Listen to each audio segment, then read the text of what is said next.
Purgatory is one of the most misunderstood teachings of the Catholic Church.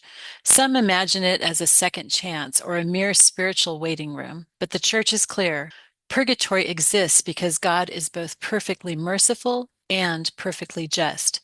It is not punishment apart from his love. Rather, it is the loving way he prepares his children to see him face to face.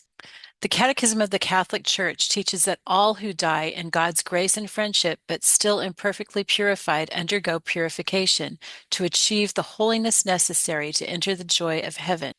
This is not for the damned, but the saved. They belong to God. Their place in the kingdom is secure. So if someone is in purgatory, they are on their way to heaven.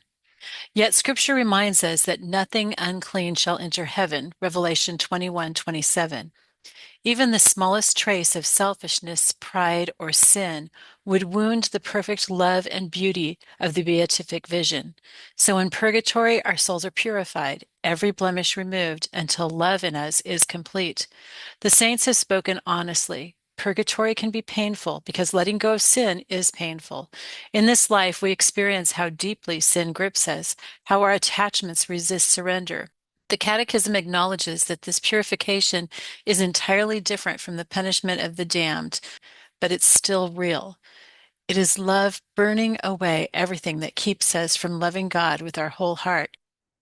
And this is precisely why purgatory is a gift. Imagine God looking upon a soul who loves him sincerely, but who still carries fear, regret, or selfishness. Would love himself simply turn that soul away? No. In his mercy, he says, I will finish what I began in you. Purgatory is God refusing to abandon us halfway. It is the completion of grace.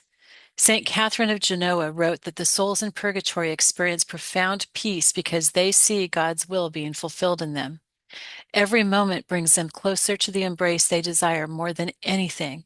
They suffer, yes, but they suffer with hope and certainty, purified by love's fire. How then should we respond to this teaching? First, with trust. God's mercy reaches even into death itself.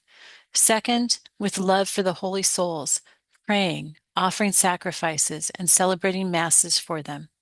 Finally, with holy desire, seeking conversion now so that Christ's purification may work more fully in us on earth. Purgatory exists because God refuses to give up on us. It exists because heaven is real.